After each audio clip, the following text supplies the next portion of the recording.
अस्सलाम वालेकुम जी, मैं हूँ मारिया अली। आप देख रहे हैं मेरा चैनल। अमेरिका से आता है जी अहम तरीन ख़त, और मुझे यहाँ पे बड़ी मज़ेदार बात याद आती है। चिट्ठी आई है चिट्ठी आई है। बड़े दिनों के बाद ये वो चिट्ठी है जिसका सबको पता था कि ये आएगी, और अब इसका जो है ये लोग इनकार भी नहीं कर सकते कि चिट्ठी हमें नहीं मिली। खान ख़त लिखते हैं और उसके बाद बोला जाता है कि ना तो हमें कोई ख़त मिला है और ना ही हम किसी ख़त में इंटरेस्टेड हैं। तो आप ख़त में इंटरेस्टेड नहीं है, बिल्कुल सबको समझ आती है। तो अब जो विल्सन साहब हैं उन्होंने जो ख़त लिख दिया है उस ख़त में आप इंटरेस्टेड भी होंगे और आपके पास कोई ऑप्शन भी नहीं है। बड़ी मज़ेदार बात है कि मोहसिन नकवी साहब जो विल्सन से मुलाकात करते हैं, और ये पता नहीं ऐसी क्या मुलाकात होती है। मुझे तो ऐसे लगता है कि इमरान खान साहब की तरफ से जो है मोहसिन नकवी साहब शायद वहाँ पे जाते हैं, क्योंकि इतनी लंबी मुलाकात के बाद जैसे ही मोहसिन नकवी साहब निकलते हैं वो जो विल्सन साहब जो है फ्री इमरान खान के जो ट्वीट्स है करना शुरू करते हैं, और आज तक उन्होंने बंद नहीं किया, और अब उन्होंने ख़त भी लिख दिया है। क्या मामलात हैं, क्या चीज़ें हैं, आज की वीडियो में हम इस पर डेफिनेटली बात करेंगे। और कुछ ऐसी चीज़ें इन लोगों ने की हैं, यानी कि इनकी परफॉर्मेंस पर हम बात करेंगे कि जो हमारी करंट गवर्नमेंट है उसमें पंजाब में इनकी क्या परफॉर्मेंस है, और लोग अब क्या बोल रहे हैं इनकी गढ़ में खड़े होके कि हमें इन पर एतबार नहीं है। क्यों बोला जा रहा है, आज की वीडियो में इस पर बात करेंगे। रिक्वेस्ट है जी, चैनल को सब्सक्राइब करिएगा, वीडियो को आखिर तक जरूर देखिएगा। रिक्वेस्ट आपसे ये भी है कि बेल के आइकन को आप ज़रूर प्रेस करिए। ख़त लिखने के बाद सारी चीज़ें क्लियर हो चुकी हैं, ख़त आ गया है, और ख़त में हर चीज़ बड़े मज़ेदार अंदाज में इन्होंने बोली है। मुझे एक बात समझने से कासिर, मुझे तो ये बात समझ ही नहीं आ रही कि ऐसा क्या कर दिया मोहसिन नकवी साहब ने मुलाकात में कि जब से जो विल्सन से मुलाकात हुई है उसके बाद से वो फ्री इमरान खान की गर्दानें कर रहा है, ट्वीट्स कर रहा है, और अब उसने जो है बाकायदा ख़त भी लिख दिया है। और ये बात समझ नहीं आ रही कि ऐसा क्या मोहसिन नकवी ने जाके बोल दिया कि मुलाकात तो मैं हुकूमत पाकिस्तान की जानिब से कर रहा हूँ, लेकिन आपने इमरान खान का साथ नहीं छोड़ना। जो चीज़ें हैं वो तो ऐसे ही समझ आ रही हैं। खैर, मजाक के अलावा अलग चीज़, अब ख़त जो लिखा गया है इसमें एक एक चीज़ क्लियर कर दी गई है। लिखते हैं कि जी मैं शुक्रगुजार हूँ, ये ख़त लिख रहा हूँ कि पाकिस्तान की पॉलिटिकल और मिलिट्री लीडरशिप को, ये ख़त उन्होंने पाकिस्तान की पॉलिटिकल लीडरशिप और मिलिट्री लीडरशिप को लिखा है। कहा है कि जी इमरान खान को रिहा किया जाए, और मैं इस सिलसिले में ट्रंप इंतज़ामिया को भी इंगेज करूँगा। ये बहुत इंपॉर्टेंट चीज़ है। वो कहते हैं मैं इस सिलसिले में ट्रंप इंतज़ामिया को भी इंगेज करने जा रहा हूँ, और अमेरिका और पाकिस्तान के ताल्लुकात मजबूत होते हैं जब पाकिस्तान जमहूरी होता है। अब जी मुखातिब किया गया है सबसे पहले वज़ीर आज़म पाकिस्तान शहबाज शरीफ साहब को। वो बेचारे तो किसी को कुछ कहते भी नहीं है। उन्होंने तो ट्रंप जब इलेक्ट होता है तो उन्होंने ट्विटर पर वीपीएन के ज़रिए मुबारकबाद दी, और फिर वहाँ पे जो हमारी जगह घसाई हुई है कि भैया आपने तो अपने मुल्क में इसको बैन किया हुआ है और आप फिर वीपीएन चला के ये हरकतें कर रहे हैं।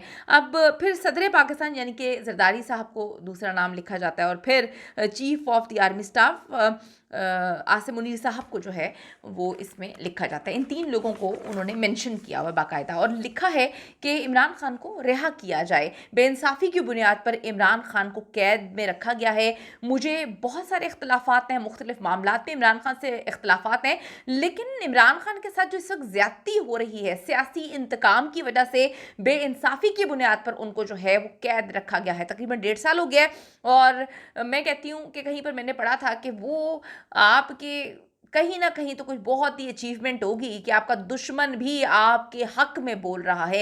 यानी कि एक बंदा कहता है कि मुझे इख्तलाफात है, मुझे वो पसंद नहीं है, लेकिन आप उसके साथ ज्यादती कर रहे हैं। तो आप ये देखें कि इमरान खान लोगों के दिलों में बसता है, जिनसे मोहब्बत है उनके लिए बड़ा कुछ करता है, और जो लोग उससे मोहब्बत करते हैं वो तो समझ आते ही है। जो लोग उससे इख्तलाफात करते हैं वो भी उसके लिए ख़त लिख रहे हैं और ट्वीट्स कर रहे हैं फ्री इमरान खान की। तो लो जी भाई, अब आप बोलें कि ये जो कहते थे कि ट्रंप इंतज़ामिया कुछ नहीं करेगी, रिचर्ड गरनैल बस ये है तो इसकी तो कोई औकात नहीं है, तो अब आप देख लें रिचर्ड गरनैल की तो समझें आपकी नज़र में कोई औकात नहीं है। जो विल्सन से तो मोहसिन नकवी साहब मुलाकात करके आए हैं, और फिर दफ्तर खारजा ने और आप लोगों ने एम्बेसी वगैरह ने बड़ी तस्वीरें वगैरह उसकी लगाई थी मुलाकात की, और मुलाकात पता नहीं ऐसी क्या हुई कि उसके बाद से वो तो इमरान खान का गर्विदा हुआ है। अब आप ये देखें कि पाकिस्तान तहरीक इंसाफ, जिसमें शाह महमूद कुरैशी खुसूसन ये बात बोलते हैं कि जी हमें देखें ट्रंप से तवक्कुआत नहीं लगानी चाहिए। बात भी बिल्कुल सही है। वो कहते हैं कि हमें हमारे मुल्क में इंसाफ मिलना चाहिए। मुल्क में इंसाफ किस तरह से मिलेगा? आप देखें अदालतों का निज़ाम इस वक्त क्या है।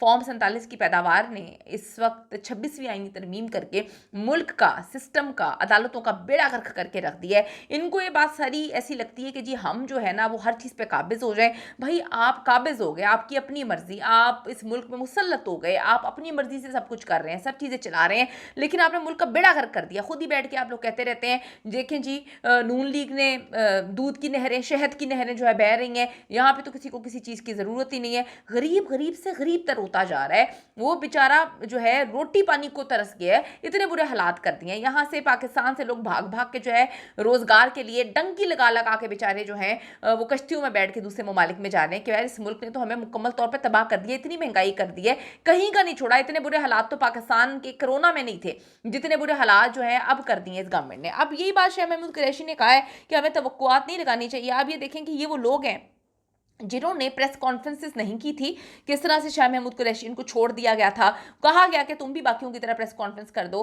आप देखें डॉक्टर साहिबा हैं, ये हैं, और भी बहुत सारे नाम हैं, इन्होंने नहीं की तो आज वो सज़ा भुगत रहे हैं और आगे भी पता नहीं कितनी सज़ा भुगतनी है। डॉक्टर यास्मीन राशिद, एज आप देख लें, कैंसर पेशेंट है, फिर भी आप देखें मजबूती के साथ खड़े हुए। तो खान ने कुछ तो सबक सीखा है कि उसके जो अपने हैं वो तो उसके साथ हैं, और जो दोगले हैं तो वो तो भाई दोगले ही हैं। मंसूर अली खान साहब जो हैं, एक प्रोमिनेंट एंकर हैं, उन्होंने एक प्रोग्राम किया हॉल रोड पर।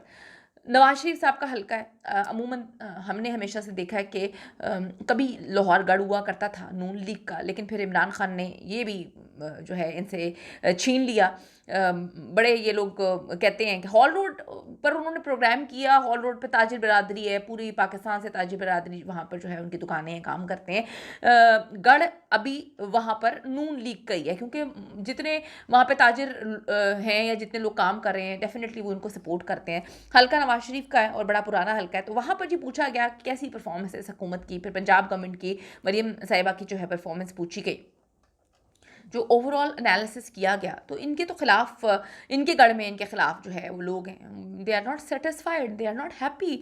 वो बहुत ज़्यादा प्रॉब्लम में है, ताजिर प्रॉब्लम में है, आप देखें किसान अलग प्रॉब्लम में है, सहाफ़ियों के साथ आपने अलग जो है गेमें डाल दी हैं। बड़े बड़े सहाफ़ी इस वक्त जो है वो मैदान में आ गए हैं। मेरी नज़र से ख़बरें गुजर रही हैं कि जी अब पीका एक्ट के ख़िलाफ़ जो है वो अदालतों से रुजू करना शुरू कर दिया है मुख्तलिफ सहाफ़ियों ने, और बिल्कुल देखें बनता भी है। आप यहाँ से अंदाज़ा लगाएं कि बनता भी है। क्या हाल कर दिया है मुल्क का इन लोगों ने।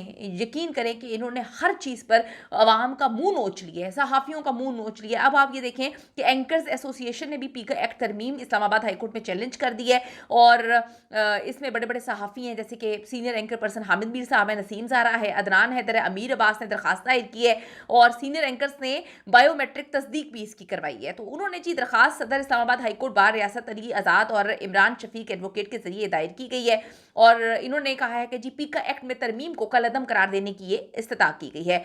आप यहाँ पे देख लें कि क्या हाल कर दिया इस मुल्क का, क्या मामला चल रहे हैं, और यही सारी चीज़ें हैं। अब मैं आपको एक और बात बताती चलूँ कि यहाँ पर ख्वाजा आसिफ साहब कहते हैं कि जी घटिया मकासद के लिए पीटीआई लोगों को इस्तेमाल ना करे। अवाम जो है वो किस तरह से किसको क्या समझती है अवाम बहुत अच्छे से बेहतर जानती है। पीटीआई का जी 8 फरवरी को जो है यौम सयाह का प्लान फाइनल है। सवाबी में एक बड़ा पावर शो होने जा रहा है। देखें जो है क्या मामलात हैं। पीटीआई ने 8 फरवरी को यौम सयाह पर इस्लामाबाद में मैदान ना लगाने का फैसला किया है।